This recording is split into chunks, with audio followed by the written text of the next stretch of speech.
and I became He-Man, the most powerful man in the universe. Yes, yes, ladies and gentlemen, this was the Super Bowl trailer that they dropped. And there are a couple of things I want to say about this because I am 100% an 80s baby. I was born in 1980. I still have the glass that you see right here. I had the matching set with He-Man and Skeletor, but of course my children broke it in today's age. And you know what? That was a butt whipping. But this trailer, ladies and gentlemen, it gave you a few more clues. They finally had the classic theme music that we all love so much. They finally got to see him raising his sword. I have the power, love that. But it also let us know through some recounts from Travis Knight himself why we got the inspiration for this He-Man, the size. Because a lot of us folks in the bodybuilding world were expecting a Conan the Barbarian, and a lot of folks don't know that the original He-Man design was based on Conan the Barbarian, and they had to change it up a little bit because it looked too much like Conan the Barbarian. And Travis Knight said he didn't go for like a hulking bodybuilder, maybe Dave Bautista type of guy, because he wanted the actor to be Adam to be very good. Kind of like the way Chris Hemsworth has embodied Thor.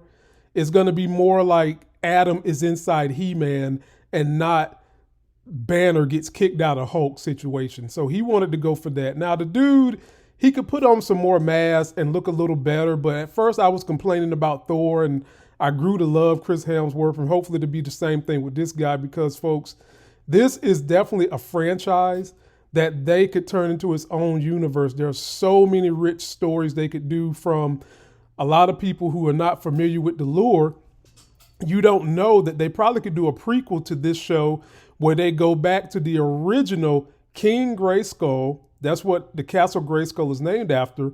And his wife at the time was the sorceress. Well, he had a great battle with Horde. And some of you might have seen it in one of the He-Man cartoons, where Horde came to take over Grayskull, and he wanted all the secrets and everything that was contained in Grayskull. And King Grayskull used his power with the sword and defeated them, but died in the process. And that's when all the magic came out, and the Sword of Power was created, and Sorceress was basically created. And that's when we had the greatest power in the universe. And in this story, it just looks more and more like they're gonna, Queen Marlena, who some may not know, comes from Earth. She kind of got looped into a loophole and then got sent to Eternia. It looks like she's sending her son Adam back to Earth.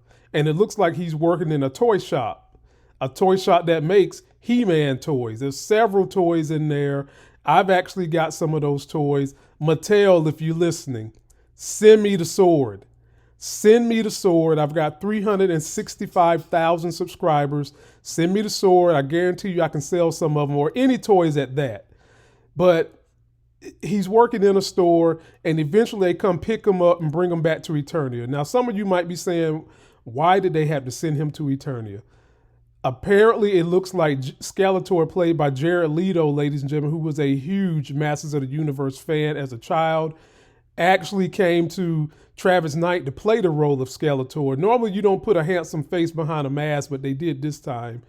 He wanted to be Skeletor, and apparently they tried to take over Castle Grayskull.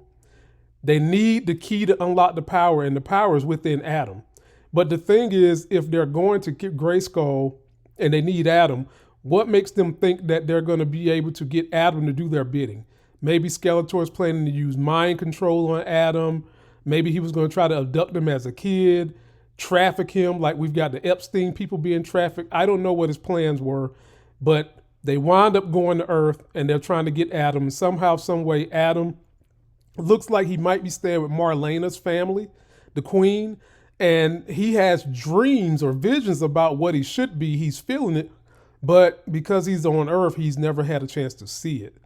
And so it's going to be a barn burner, man. But somebody put out a list of what they think are going to be the top 5 flops. I think it might have been Gizmodo, one of them. And they said He-Man is going to be one of those. Folks, if you recall, Travis Knight did the Bumblebee movie. That was pretty much like canon to the original Cybertron Transformers. He is an 80s baby cartoon lover. He is going to do this show right. It's just a matter of, can we get people turned out based on the hype of these commercials? One thing I didn't see in this trailer that Travis Knight, being the old school lure lover that he is, I didn't see Orko. And folks, if we got Battle Cat, we damn sure going to have Orko, so don't even sweat that. And one thing he did do with the Sorceress is played by one of my favorite actresses on the planet, Morena Baccarin, who's Brazilian, and Teela is Brazilian. And as I just spoke about King Grayskull and the lure of being a sorceress, Teela will eventually become the sorceress, and it's just kind of good casting that they got two actresses who are Brazilian. And apparently this story is going to be one where a Man-at-Arms adopted her, because clearly Man-at-Arms is not Brazilian in this film. I guess you could say he's Brazilian, but in the main story, Teela was adopted by Man-at-Arms from the sorceress to protect her, basically, so that she could grow and take over as sorceress later on. And the one thing that I know they're going to have to do, you guys be ready for a post-credit scene that's going to definitely have either Hordak or Horde Prime. And Hordak and Horde Prime, Hordak, number one, is the one who taught Skeletor everything he knows. Hordak uses magic and technology, whereas Skeletor only uses magic. Who taught Hordak? Horde Prime. Who at one point in time fought King Grayskull? Horde Prime. And I guarantee you that somehow or another, the twin sister of Adam, Adora, was sent to where Hordak is a long time ago, or if they go with the original story, she was stolen.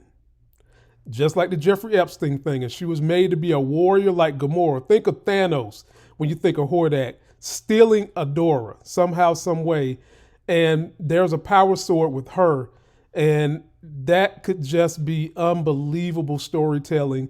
And they did a Christmas special on the origins of Adora, where He-Man wound up going there fighting Hordak and his forces, and she was fighting He-Man, and eventually she finds out, this is my brother. She gets the sword, and I mean, that was a barn burner, ladies and gentlemen. So there's so much rich lore they could do with this story.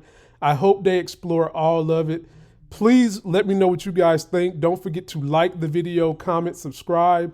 Were there any other Easter eggs or things that you've seen new in this story? I like the way Snake Mountain looks. I like the way Jared Leto looks. I'm pretty much ready for this story, folks. I think it's going to surprise people.